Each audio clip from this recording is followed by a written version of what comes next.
스페인 대표팀 명단이 공개된 직후 가장 큰 충격을 안긴 부분이 있습니다. 바로 레알 마드리드 선수들이 완전히 사라졌다는 점입니다.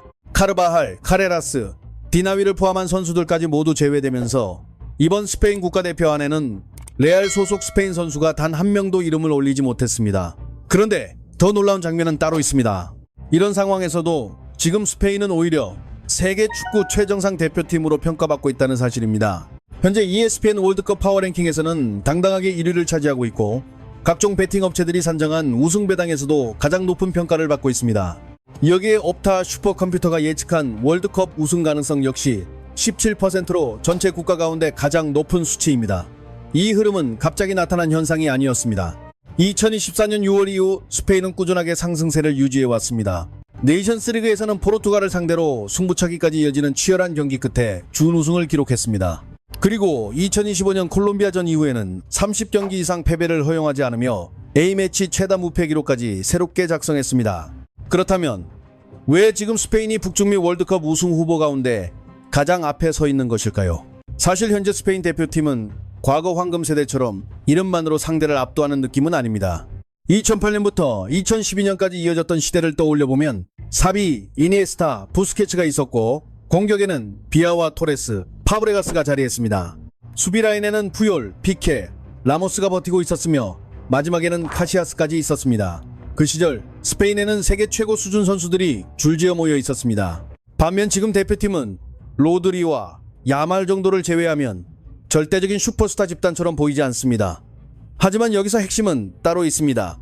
선수 개개인의 경기력 수준은 과거와 비교해도 크게 뒤처지지 않는다는 점입니다. 게다가 특정 인물에게 지나치게 의존하지 않습니다. 누가 빠지고 누가 들어와도 팀이 추구하는 축구 자체는 유지됩니다. 이것이야말로 현재 스페인의 가장 무서운 힘입니다. 특히 이번 대표팀은 거의 더블 스쿼드에 가까운 두께를 보유하고 있습니다. 주전과 백업의 격차도 크지 않고 부상 변수에 대한 대응도 가능합니다. 상황에 따라 다양한 조합까지 꺼내들 수 있습니다. 풀백 자원 역시 상당히 풍부합니다.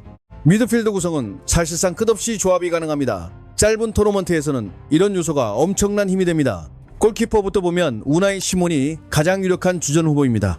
그러나 시몬이 빠지더라도 프리미어리그 골든글러브 수상자인 다비드 라야가 있습니다. 여기에 바르셀로나의 주안 가르시아도 대기 중입니다.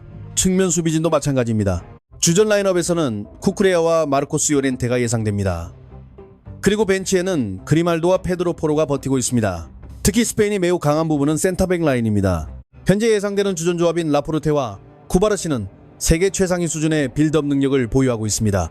백업 자원인 에릭 가르시아와 푸빌 또한 후방 전개의 강점을 가진 전형적인 스페인식 수비수들입니다. 어떤 조합이 나오든 뒤에서부터 공을 풀어가는 과정이 쉽게 흔들리지 않는다는 뜻입니다. 볼 처리 능력이 뛰어나기 때문에 압박을 받아도 안정감이 유지됩니다.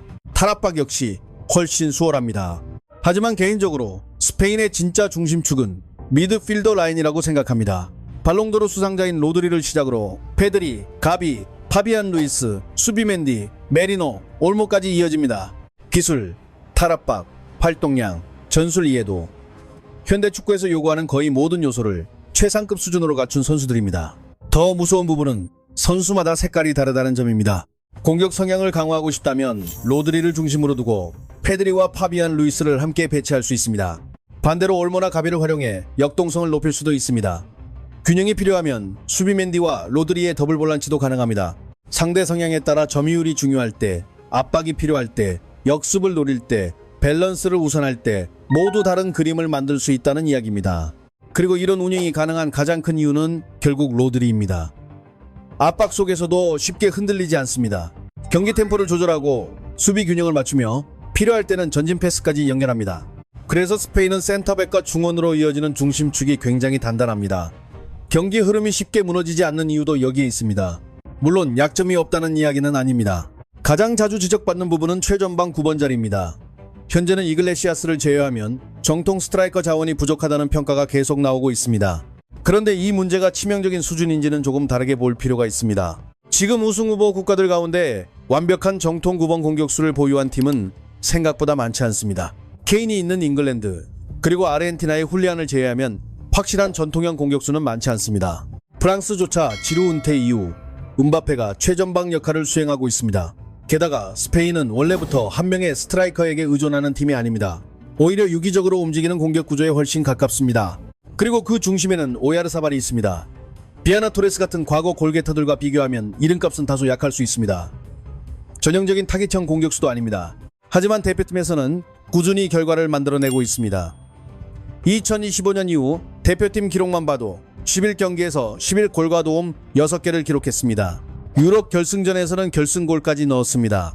또 페란 토레스 역시 이번 시즌 바르셀로나에서 스트라이커 역할을 맡으며 20골 이상을 기록했습니다. 그래서 스페인은 공격수가 없는 팀이 아니라 고정된 공격 방식이 없는 팀이라고 보는 편이 더 정확할 수도 있습니다. 그리고 여기서 개인적으로 눈길이 가는 선수가 한 명 있습니다. 바로 메리노입니다. 메리노는 스페인 특유의 화려한 테크니션 계열 선수는 아닙니다. 하지만 중원 경합이 가능하고 공중볼 싸움도 해낼 수 있으며 피지컬 활용 능력도 충분합니다. 메리노의 진짜 가치는 여기서 끝나지 않습니다. 필요할 때는 페널티 박스 안으로 과감하게 침투하고 상황에 따라서는 최전방 공격수 역할까지 소화할 수 있는 선수입니다. 실제로 이번 시즌 아스날에서도 스트라이커 자원이 부족했던 시기에 최전선으로 이동해 상당한 득점 장면을 만들어냈습니다. 게다가 이번 유럽 예선에서도 놀라운 마무리 능력을 보여줬습니다. 단 6경기에서 6골을 기록했으니까요. 결국 부상에서 돌아오자마자 곧바로 대표팀 호출을 받은 이유도 여기에 있습니다. 토너먼트 무대에서는 이런 다재다능한 유형의 선수 존재가 엄청난 힘을 만들어냅니다. 그리고 스페인이 정통 스트라이커 부재라는 지적 속에서도 여전히 강력한 이유가 또 하나 있습니다. 바로 측면입니다. 어쩌면 지금 스페인의 마지막 퍼즐 조각은 양쪽 날개의 파괴력이라고 봐야 합니다. 라민 야말은 굳이 길게 설명이 필요하지 않습니다. 현재 세계 축구가 가진 가장 거대한 재능 중 하나입니다. 개인적으로 지금 1대1 돌파 능력만 놓고 본다면 야말보다 더 위에 있는 선수는 거의 없다고 생각합니다. 이미 지난 유로 무대에서도 만 16살이라는 나이가 믿기지 않을 정도로 스페인 우승 과정에서 핵심적인 역할을 수행했습니다. 도움과 영플레이어상까지 모두 그의 몫이었습니다. 이번 대회는 야말에게 첫 번째 월드컵입니다. 과연 월드컵이라는 거대한 무대에서도 새로운 슈퍼스타 탄생을 알릴 수 있을지 그것만으로도 충분한 관전 포인트가 됩니다. 반대편에는 니코 윌리엄스가 있습니다. 최근 부상 영향으로 경기력이 다소 흔들린다는 평가도 나오고 있지만 컨디션이 정상일 때 기준이라면 여전히 세계 최정상급 윙어라는 평가에는 큰 변화가 없습니다. 결국 지금 스페인의 가장 큰 강점은 중원 장악력입니다. 그런데 여기에 양측면의 파괴력까지 더해졌습니다. 더 무서운 부분은 따로 있습니다. 이 조직이 짧은 시간 만들어진 팀이 아니라는 사실입니다. 오랜 기간 함께 손발을 맞춰왔고 안정적으로 결과까지 만들어왔습니다. 아마 그래서 전 세계가 지금 스페인을 가장 강력한 우승 후보로 바라보는 것 같습니다. 그리고 스페인을 이야기할 때 절대로 빠질 수 없는 요소가 하나 더 있습니다. 바로 전술입니다.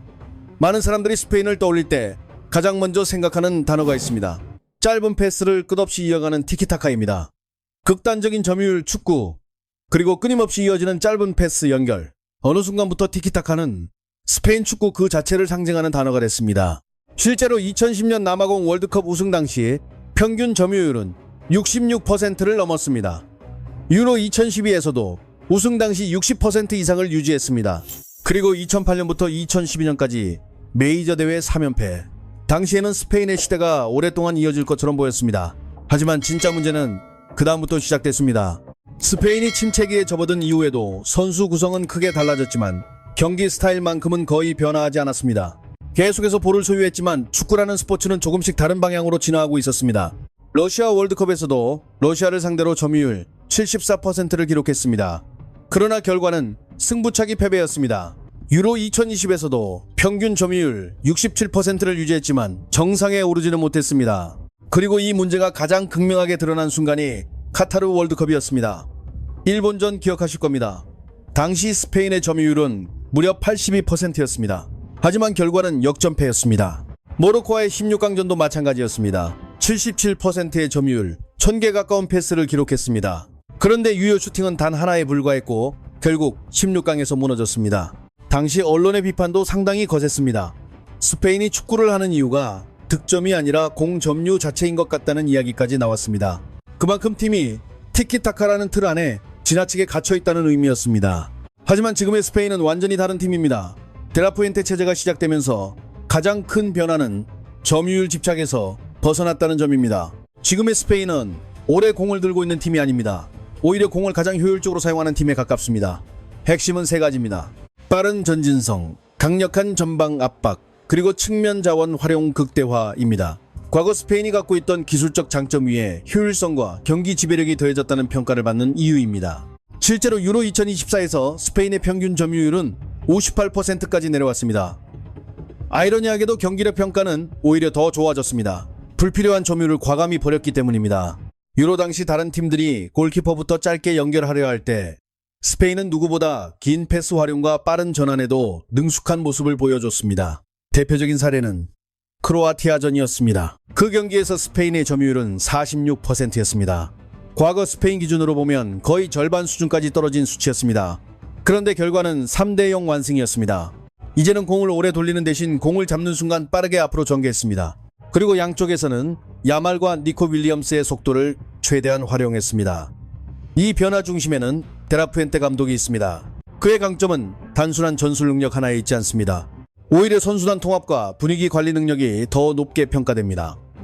유로 직전 당시 스페인 축구협회 분위기는 상당히 혼란스러웠습니다. 당시 협회장이 여자 월드컵 우승 시상식에서 선수에게 동의 없이 키스한 사건이 전 세계를 흔들었습니다. 여기에 각종 부정부패 논란까지 겹치면서 조직 분위기는 완전히 무너져 있었습니다. 그 과정에서 데라푸엔테 감독 역시 논란 중심에 섰습니다. 협회장이 사퇴 거부 연설을 할 당시 앞줄에서 박수치는 모습이 카메라에 포착됐기 때문입니다. 여론은 폭발했습니다. 데라푸엔테도 동조한 것 아니냐는 비난이 쏟아졌고 사퇴 요구까지 이어졌습니다. 그런데 여기서 그의 대응이 상당히 인상적이었습니다. 빠르게 움직였습니다. 변명을 꺼내지도 않았습니다. 즉시 기자회견을 열고 상황을 제대로 판단하지 못한 점을 인정했습니다. 카메라에 비친 자신의 모습이 부끄럽다고 공개적으로 사과했습니다. 애매하게 넘어가지 않았습니다. 정면 돌파를 선택한 겁니다. 그 후에는 외부 소음을 차단했고 선수단을 하나로 묶어냈습니다. 특히 데라푸엔테는 선수 관리 능력이 뛰어나다는 평가를 많이 받습니다. 예를 들어 라민 야말은 현재 전 세계에 관심을 받는 초대형 유망주입니다. 언론 집중도 엄청납니다. 하지만 감독은 야말에게 과도한 인터뷰와 노출을 줄여주며 심리적 부담 관리에도 상당한 신경을 쓴 것으로 알려졌습니다. 심지어 지난 유로 기간에도 야말은 학생 신분이었기 때문에 축제 일정과 온라인 수업까지 병행했습니다. 데라푸엔테 감독의 선수 관리 방식은 꽤 흥미로운 이야기들이 많습니다. 예를 들어 야말을 만나면 진지한 축구 이야기 대신 먼저 이런 농담을 던졌다고 합니다. 숙제는 제대로 끝냈냐? 일부러 긴장을 풀어주고 부담감을 줄여주기 위해 편하게 접근했다는 이야기가 전해집니다.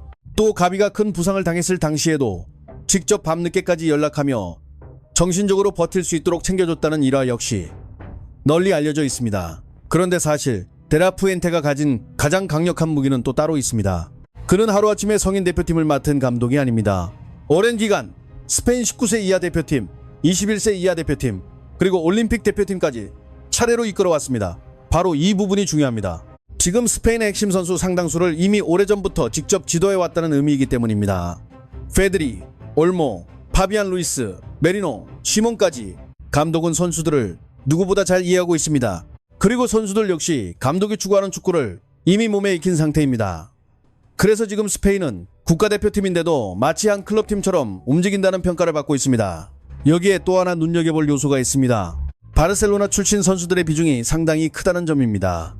이번 대표팀에도 무려 여러 명이 포함되어 있습니다. 자연스럽게 선수들 간 호흡과 팀 케미스트리도 좋아질 수밖에 없습니다. 결국 현재 스페인은 단순히 뛰어난 재능만 모아놓은 집단이 아닙니다. 선수들의 전술 이해도는 매우 높고 각자의 역할도 명확합니다. 여기에 내부 결속력, 감독과 선수 사이의 신뢰까지 단단하게 연결되어 있습니다. 그래서 지금 스페인이라는 팀이 더욱 위협적으로 보이는 것입니다. 장기 토너먼트에서 필요한 요소들을 거의 전부 갖춘 팀처럼 보인다는 평가가 나오는 이유도 여기에 있습니다. 그리고 현재 스페인을 이야기할 때 마지막으로 중요한 부분이 하나 있습니다. 바로 대표팀 분위기 자체가 예전과 상당히 달라졌다는 점입니다. 과거 스페인 대표팀에는 항상 파벌 문제가 따라다녔습니다.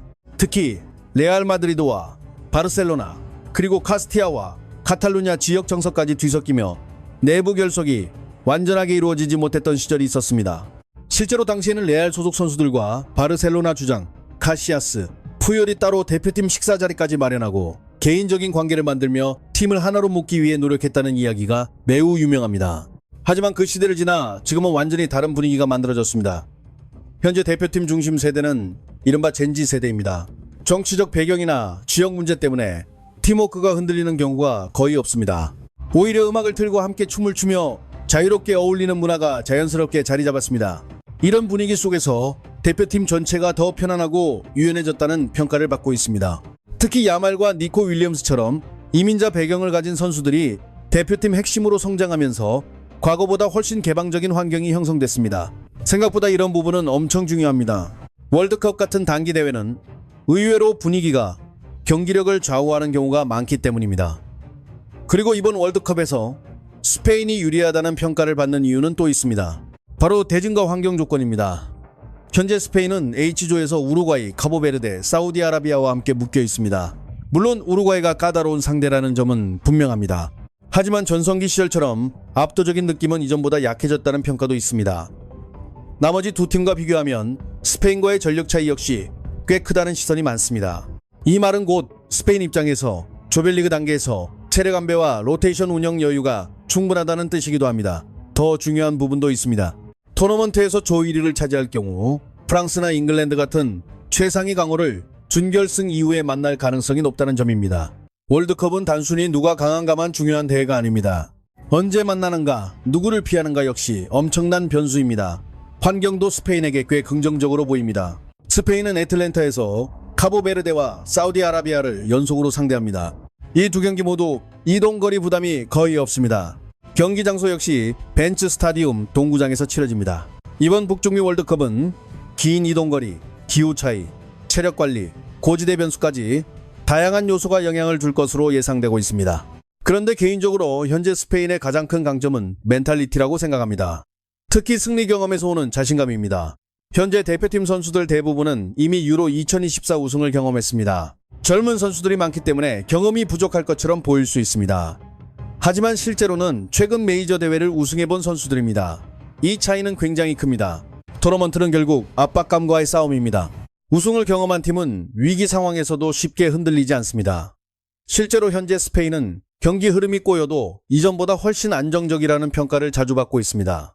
브라질이나 잉글랜드처럼 최근 우승 경험이 없는 팀들과 비교했을 때도 이 부분은 상당한 강점으로 꼽힙니다.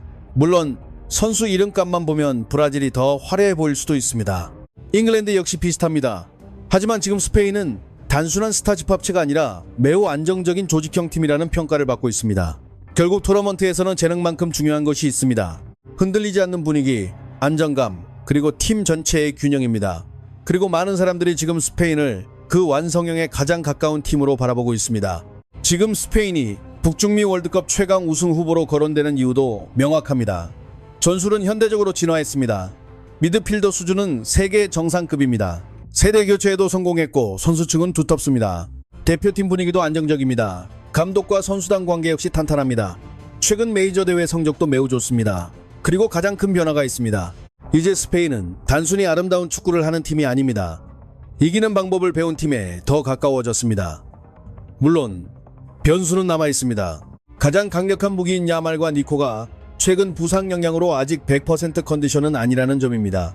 또 두 선수를 제외한 대체 자원은 다소 불안하다는 평가도 있습니다. 그리고 로드리 외에 팀 전체를 강하게 끌어갈 절대적인 리더가 부족하다는 의견도 존재합니다. 과연 전 세계 언론과 데이터 예측처럼 스페인이 정말 정상에 오를 수 있을까요? 여러분은 어떻게 생각하십니까? 스페인이 북중미 월드컵 우승 트로피를 들어올릴 수 있을지 여러분 생각을 함께 나눠주시기 바랍니다.